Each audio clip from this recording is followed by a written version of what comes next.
I want to thank Pradhan Mantri from my heart.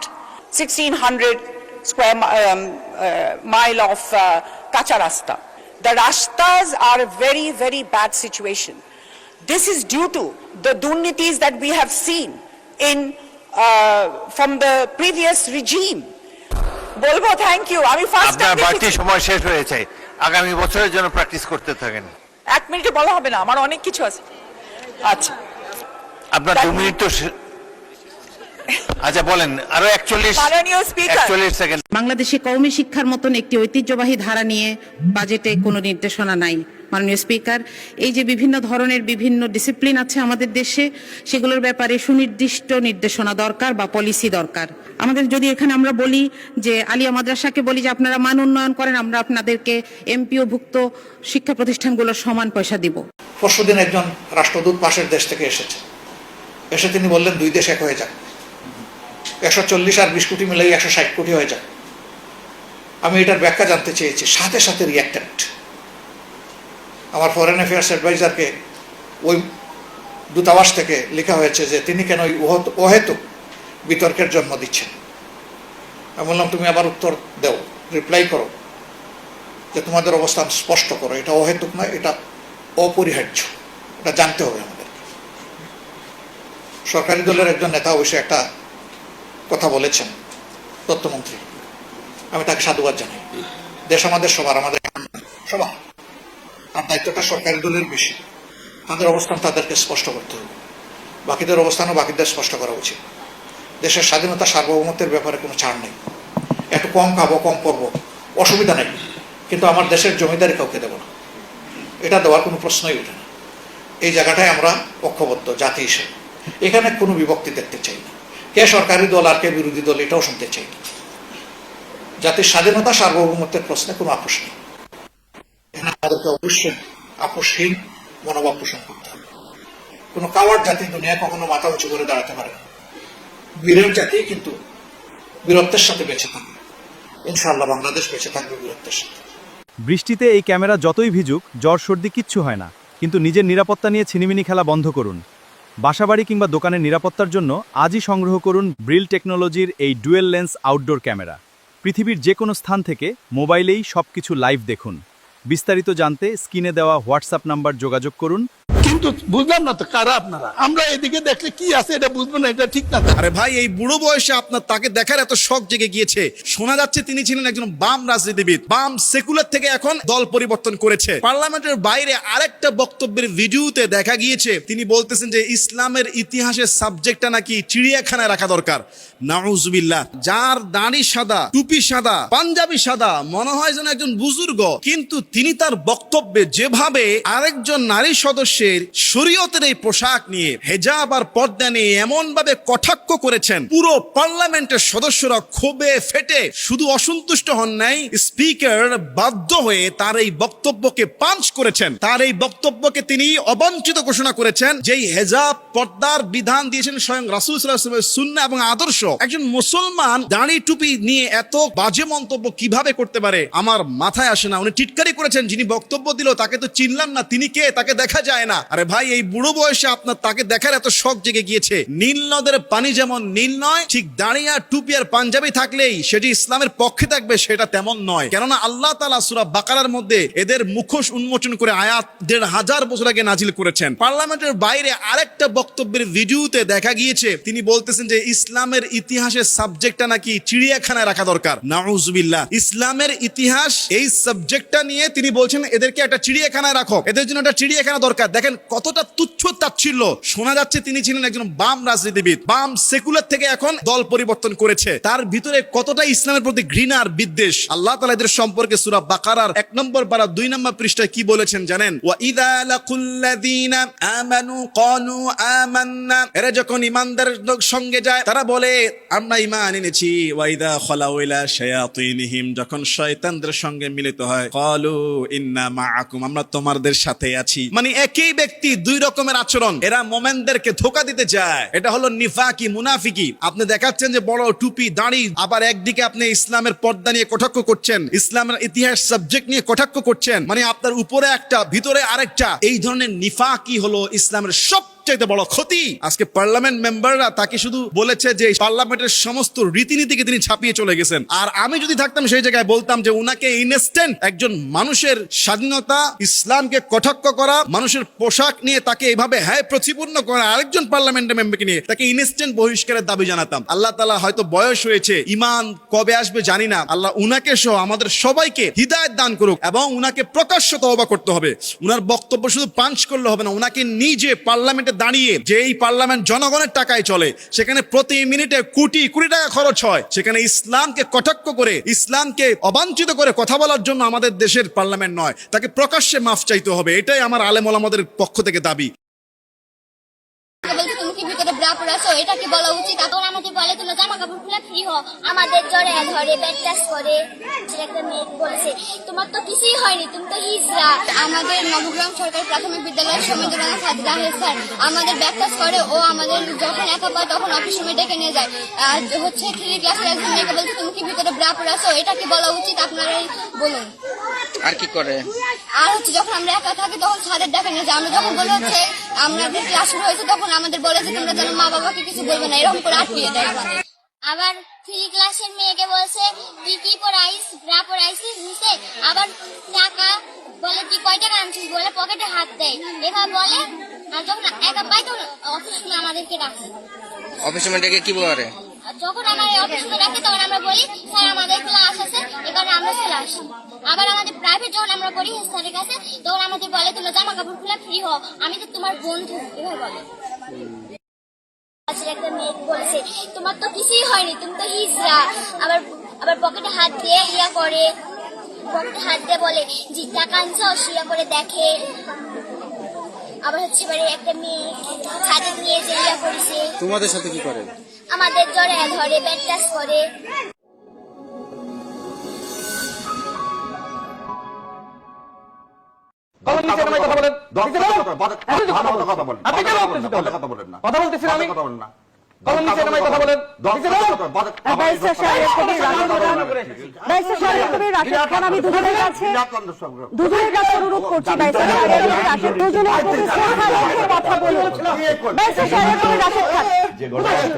মূলধারার যে গণমাধ্যম অথবা সরকারের সঙ্গে সংশ্লিষ্ট প্রক্রিয়ার মধ্যে যে গণমাধ্যম, এর বাইরেও এখনকার পৃথিবীতে সিটিজেন জার্নালিজম এমন ভাবে তৈরি হয়েছে যাকে আমরা অস্বীকারও করতে পারবো না, আর যাকে চাইলেও আমরা নিয়ন্ত্রণ করতে পারবো না। এই বাস্তবতা সম্পর্কে বিভিন্ন সময় আমরা গিবাদ গাই বটে, এই বাস্তবতা নিয়ে আমরা বিভিন্ন সময় আমাদের অস্বস্তি প্রকাশ করি বটে, কিন্তু খুব কম লোকই পাওয়া গিয়েছে এই বাস্তবতাকে কাঠামোবদ্ধ করার জন্য। আপনারা নিশ্চয়ই জানেন গত কিছুদিন আগেও অস্ট্রেলিয়াতেও আইন পাশ হয়েছে। আপনারা নিশ্চয়ই জানেন সম্ভবত গতকাল পরশু ব্রিটিশ পার্লামেন্টে আইন পাশ হয়েছে। ইউরোপিয়ান ইউনিয়ন ইতিমধ্যেই এ ব্যাপারে খসড়া আইন করেছে। ফলে এই মুহূর্তে print media, terrestrial media, digital media এবং আপনার satellite media, web page, portal, নানান রকম মাধ্যমের মধ্যে কিন্তু আমরা জড়িত হয়ে গেছি। ইন্টারনেটের আগের পৃথিবী আর ইন্টারনেটের পরের পৃথিবীর মধ্যে কিন্তু একটা আকাশ পাতাল পার্থক্য। এর মধ্যে এক নতুন চরিত্র সভ্যতার সামনে এসে হাজির হয়েছে, তা হচ্ছে কৃত্রিম বুদ্ধিমত্তা। গণমাধ্যমের লোক হিসাবে, নীতি নির্ধারক হিসাবে, কর্মী হিসাবে এবং সাংবাদিক হিসাবে আপনারা নিশ্চয়ই যখন কথা বলবেন, চিন্তা করবেন এবং সমাধান বের করবেন, সবটাই কিন্তু মাথায় রাখতে হবে। বলা তো একটাই, হাসনাত আব্দুল্লাহ এবং তার সহযোগীরা বাংলাদেশের জন্য যা করেছে, আর আমরা যদি আজকে এখানে বসে বসে হাসনাতের অপমান দেখি, সেটা খুবই লজ্জাজনক। তাই আপনি যে দলই করুন, বিএনপি করুন, জামাত করুন অথবা অন্য কোনো দল করুন, জুলাই বিপ্লবে বিশ্বাসী যে দলেরই হন না কেন, এখানে আসুন। হাসনাত এবং সাদিক কায়েমের উপর যদি কোনো আঘাত আসে, সে আঘাত আমরা বুকে পেতে নেব, তাতে আমাদের রাজনৈতিক পরিচয় লাগবে না। আমি কোনো দলের নই, আমি কোনো রাজনৈতিক কর্মী নই, নিবন্ধিত কর্মী নই।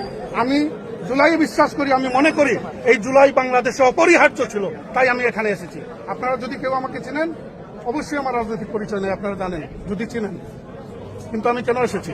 তাই অনুরোধ থাকবে, এই 17 বছরের ফ্যাসিস্ট থেকে যারা মুক্ত করেছে তাদের সম্মান রক্ষার্থে আমরা যা কিছু করার আমরা এখানে করে যাব। এতে রাজনৈতিক পরিচয় আমরা এখানে Imran Khan, I witnessed him standing here, like over there, and he was preaching his vision. And I'm now in the same floor.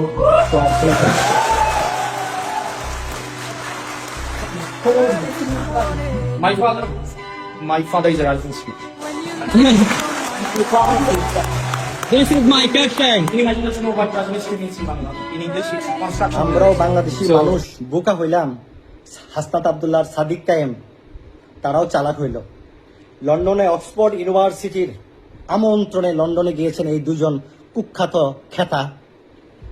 আপনারা দেখেছেন কত বড় মিথ্যাবাদী সোশ্যাল মিডিয়া প্রচার হচ্ছে, জামাত শিবির প্রচার করতেছে, এনসিপিরা প্রচার করতেছে। এত দুজন বাংলাদেশের শীর্ষ জ্ঞানী দুজনকে আমন্ত্রণ করেছে অক্সফোর্ড ইউনিভার্সিটি। অথচ যাই দেখবেন যে বাঙালি কমিউনিটি একটা হল ভাড়া করে তাদেরকে আমন্ত্রণ জানাইছে তাদেরকে দেখার জন্য, বক্তব্য দেওয়ার জন্য। এখানে যে কেউ বিয়ে শাদী অনুষ্ঠান, জন্মদিন, পলিটিক্যাল মানে অনুষ্ঠান যে কেউ করতে পারবে হল ভাড়া করে। এরা অক্সফোর্ড ইউনিভার্সিটির বিভিন্ন হল আছে, তারা ভাড়া করতে পারবে। ওইখানে বাঙালি কমিউনিটি তাদেরকে ইনভাইট করেছে, ওরা ওইখানে গেছে। কিন্তু বাঙালি রাজা আমরা যে কত বড় বোকাচোদা, এটাকে আরো প্রমাণ করার জন্য তারা বাঙালিদের মাঝখানে গিয়ে তারা ইংলিশে বক্তব্য দিচ্ছে হাসনাত আব্দুল্লাহ, এই না সেই না। অথচ সেখানে সবাই বাঙালি, বিদেশি কেউই নাই। কিন্তু বাংলাদেশে বোঝাচ্ছে তারা বাংলাদেশের সর্বোচ্চ জ্ঞানী ব্যক্তিরা অক্সফোর্ড ইউনিভার্সিটিতে কিন্তু পড়াশোনা করে, তারা তাদের মধ্যে একজন। আসলে কিন্তু কিছু না, একদম গুড়ার ডিম। তারা চিটার বাটপার, বাংলাদেশের মানুষকে বোকা বানাইছে, কিন্তু গিয়েও তো শান্তি পায় নাই। ডিম থেরাপি খাইছে ছাত্রলীগ, যুবলীগের, আওয়ামী লীগের কাছ থেকে, অপমান লাঞ্ছিত হয়েছে, ওইখানে যায় মব সৃষ্টি করা হয়েছে। কিছুদিন আগে পর্তুগালের সিলেটের নেতা কালাপাঠা হাসনাত আব্দুল্লাহ, রাজমিস্ত্রির ছেলে কালাপাঠা হাসনাত আব্দুল্লাহ গেছে অক্সফোর্ডে কথা বলতে, বুঝতে পারছেন? মানে রাজমিস্ত্রির ছেলে, এত বাজে, এত ছোট মন মানসিকতার মানুষ গেছে অক্সফোর্ডে কথা বলতে। কি আর কথা বলবেন, দেখেন কি কথা বলে।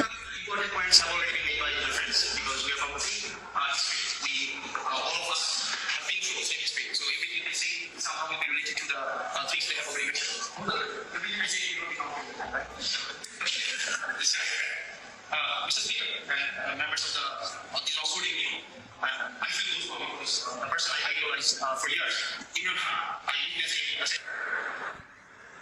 কালাপাঠা কিন্তু, হ্যাঁ। আর সাদা সাদা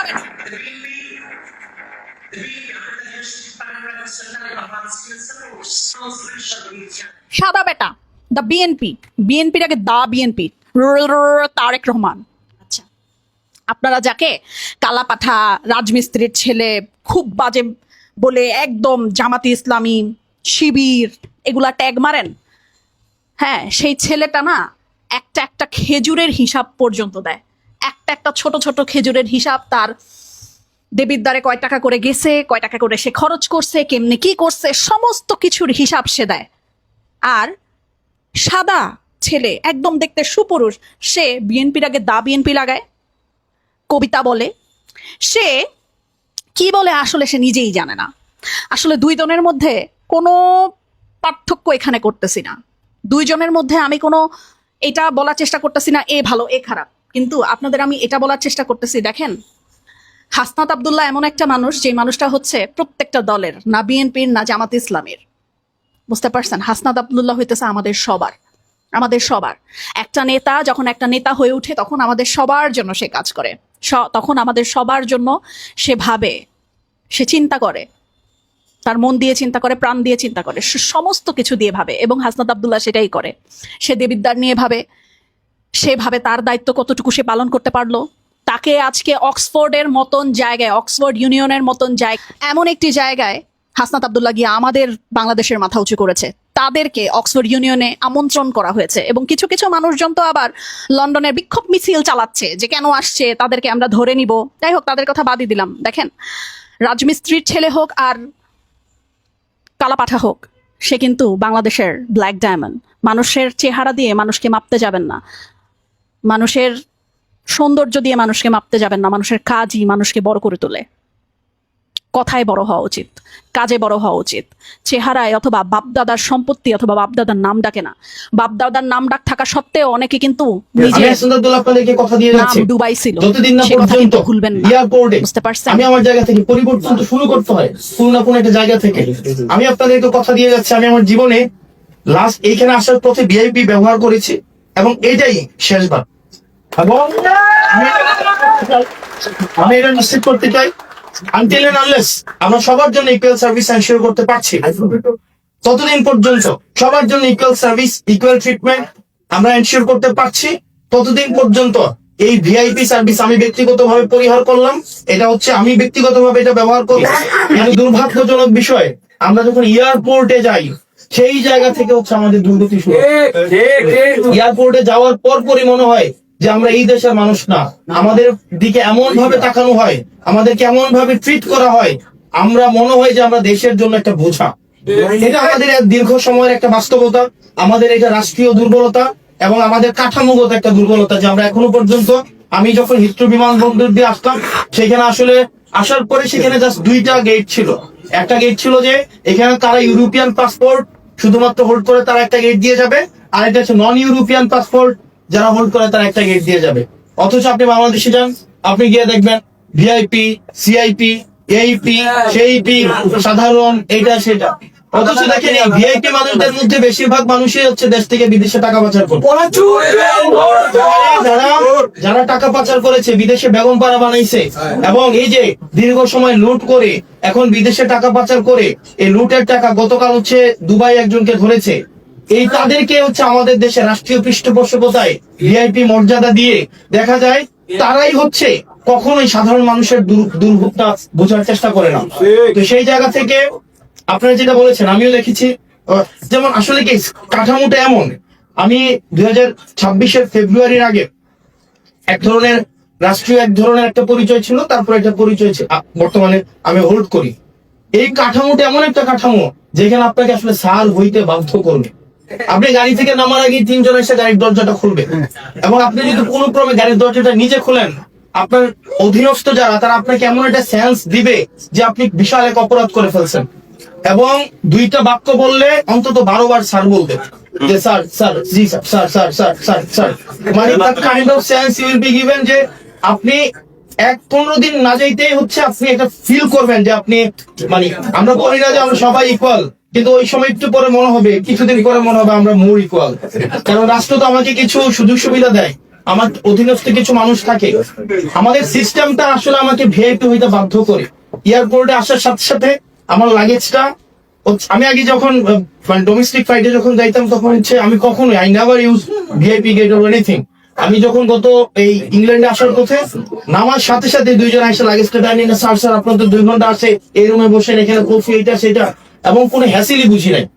আর এর আগে যখন যাইতাম 6-7 বার যখন বিভিন্ন ডোমেস্টিক জায়গায় গিয়েছি, ওখানে লাইন ধরতে হয়েছে, জুতা খুলতে হয়েছে, এবং আমাদের হয়তো জুতা খোলা লাগে না, কিন্তু আমরা যখন দেখতাম মানুষ জুতা খুলতে হয় মনে হয় যে একটা ডাকাত বা চোর দেশ থেকে অনেকটা, মানে 8-10 বছর পরে যদি বিদেশে যায় প্রিয়জনদের ধরনের কিছুটা নিয়ে যায়, এগুলা কেটে কেটে হচ্ছে এয়ারপোর্টে রেখে দেওয়া হয়।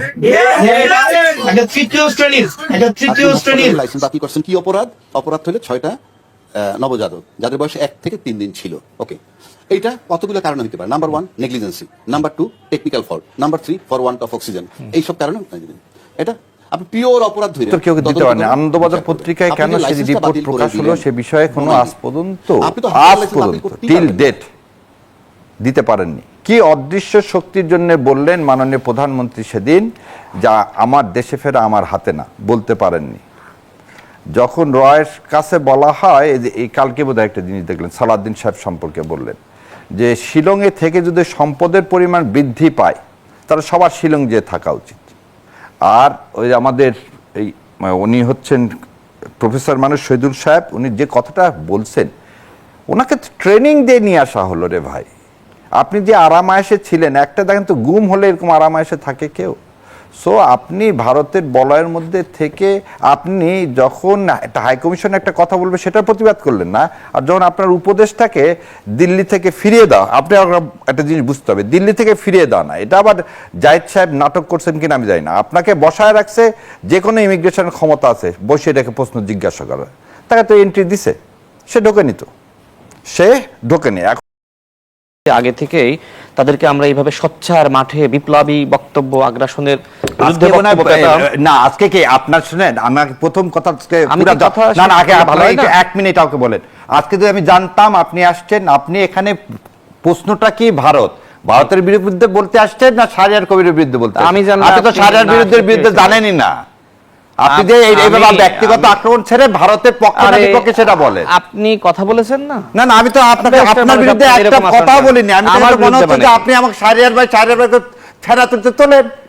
আপনার তো দাওয়াত দেওয়ার জন্য, আপনি তো ওই জন্য যোগদান করছেন। আর তো কোনো কথা নেই, বলে দেন, এবার শুনে যাচ্ছি। না, তো আপনি উত্তেজিত হচ্ছেন। আপনি এই ব্যক্তিগত কাজটা কন্টিনিউ খেলোয়াড়, ওই জন্য আমি খারাপ ভয় খেলতে চাই। তাহলে আপনি মেসি ভাই, আপনি মেসি, আমি তো খেলাই জানি না, আমি খেলবো কেন আপনার সাথে? আমি আমি জানতাম না, বলতে দেন। শুনেন, আমি সেটা দর্শক হয়ে থাকতে দেখেন আমি কেমনে বলি। না না, আমি দর্শক হয়ে, আপনি তো ভালো বলেন, জানেন তো দর্শক হতে তাই। আপনি শুনেন, আপনি রাতে যদি ঘুম না হয় কথা না বলে ভালো মতো কথা বলবেন, ভালো মতো কথা বলবেন। আপনি কেন কথা বলেন না, কথা বলতেছেন, আমি কথা বলেন না, কলম নিচে নামাই কথা বলেন। ব্যারিস্টার শাহরিয়ার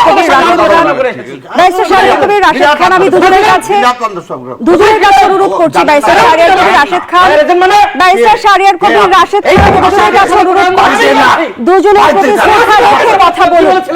ব্যারিস্টার শাহরিয়ার কবির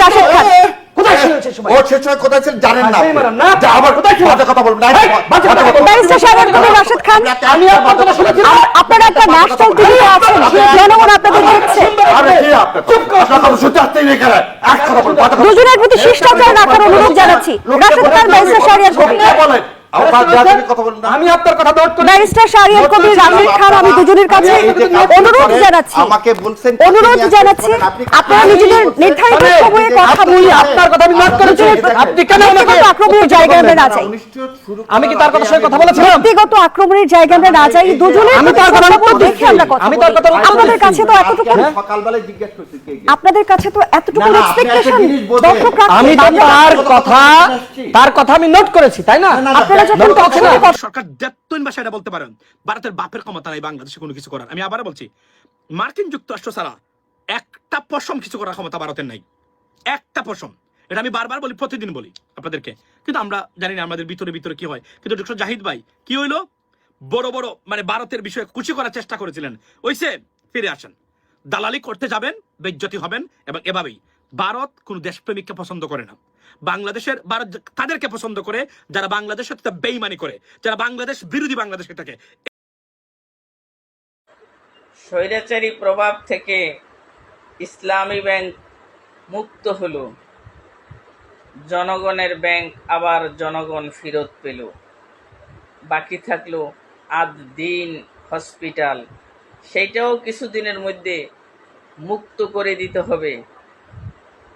আরেকজনের প্রতিষ্ঠান নিয়ে বিগত স্বৈরাচার সরকার এরকম টানাটানি করেছিল, তারপরে তার 14 গোষ্ঠী সহ এখন কার ডেরায় কোথায় রাস্তাঘাটে কুকুরের মতো পড়ে আছে কেউ জানে না। এরকম যদি অন্যের প্রতিষ্ঠান নিয়ে টানাটানি করা হয় বা কেউ করে, তাকেও কিন্তু ঠিক সেই গামছা লুঙ্গি পরে বাংলাদেশ থেকে পালানোর জন্য প্রস্তুতি নিতে হবে।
সংসদে আসার সময় একজন শিক্ষক আমাকে ফোন দিয়েছিলেন, তিনি তার মায়ের চিকিৎসা করতে পারছেন না। আমার প্রশ্ন হলো, সরকারি চাকরিজীবীদের প্রত্যেক মাসেই যদি 1-2 তারিখের মধ্যে বেতনের প্রয়োজন হয় আমরা দিয়ে থাকি, ঈদ চলে গেল, আজ মাসের 16 তারিখ মাননীয় স্পিকার, মাদ্রাসার কোনো শিক্ষককে বেতন দেওয়া হয়নি। মে মাসের বেতনটা এখনো পর্যন্ত তারা পায় নাই। তো আমার প্রশ্ন হলো যে যদি আমরা বেতন দেই, এটা মাসের শুরুতে দিলে তো তারা উপকৃত হতে পারে। আমার শেষ কথা, আমার মা নেই, ওই লোকটার মা দুনিয়াতে থাকবে না, কেউই থাকবে না, কিন্তু এই লোকটা যেন এই সান্ত্বনা পেতে পারে যে আমি আমার মায়ের চিকিৎসা করতে পেরেছিলাম। আমি এই ব্যাপারে সংশ্লিষ্ট মন্ত্রণালয়ে আপনার যথাযথ হস্তক্ষেপ কামনা করছি এবং মাদ্রাসার অবহেলিত শিক্ষকদের এই বেতন ছাড় করার জন্য অনুরোধ করছি, সেই সাথে ইবতেদায়ী মাদ্রাসা সরকারিকরণের জন্য বিনীত অনুরোধ করছি। আসসালামু আলাইকুম মাননীয় স্পিকার। সম্মানিত দেশবাসী, আসসালামু আলাইকুম রহমতুল্লাহ বরকাতুহ। আপনারা জানেন যে জুলাই ঐক্য ফ্রন্ট আগামী 19শে জুন রোজ শুক্রবার সন্ধ্যা 7:30 মহাখালী রেল ক্রসিং থেকে ফেলানী এভিনিউ পর্যন্ত ভারতীয় আধিপত্যবাদ বিরুদ্ধে এক মশাল মিছিলের আয়োজন করেছে। উক্ত মশাল মিছিলে আমি যাচ্ছি, আপনারাও যাচ্ছেন কিনা আমার উদাত্ত আহ্বান। যারা গত 55 বছরের ভারতের পরাধীনতা থেকে মুক্তি চান, যারা বুদ্ধিজীবী হত্যার বিচার চান, যারা হাদি হত্যার বিচার চান, যারা আত্মস্বীকৃত মমতা কর্তৃক বর্ণিত অমিত শাহ কর্তৃক হাদিকে মৃত্যু বরণ করার অন্যায় এদেশের স্বাধীনতা সার্বভৌমত্ব হস্তক্ষেপের বিরোধিতা চান, যারা স্বাধীনতা সার্বভৌমত্বকে রক্ষা করতে চান, তাদেরকে এই মশাল মিছিল, যার নাম দেওয়া হয়েছে আলোর মিছিল, সে আলোর মিছিলে যোগদানের উদাত্ত আহ্বান জানাচ্ছি। এখানে দল মত নির্বিশেষে আপনারা সবাই জানেন শহীদ রাষ্ট্রপতি জিয়াউর রহমানকে হত্যা করেছে ইন্ডিয়া। আপনারা সবাই জানেন বেগম খালেদা জিয়াকে তিলে তিলে নিঃশেষে হত্যা করেছে ইন্ডিয়া। আপনারা সবাই জানেন আমার 57 জন সামরিক কর্মকর্তাকে বিডিআর হত্যাকাণ্ডের মাধ্যমে নৃশংস। ওয়াটার পানিটা কমপক্ষে আজ 7 থেকে 8 মাস হবে। আমি এই জায়গায় আমার ব্যবসায়িক প্রতিষ্ঠান, আমি প্রতিদিন যাওয়া আসায় এই রাস্তা দিয়ে করি। যাওয়ার পথে এটা প্রতিদিন দেখি খুবই খারাপ লাগে, কিন্তু আসার মানে কর্তৃপক্ষের কেউ আজ পর্যন্ত কোনো একটা মানে এটার ব্যবস্থা নিতে দেখলাম না। আপনাদের মাধ্যমে আমরা জানাতে চাই জিনিসটা যেন দ্রুতভাবে সংস্কার করার জন্য আপনাদের কাছে একটা আহ্বান। আর ওয়াটার এরকম গাফিলতি থাকলে মানুষের কখনো যাবে না।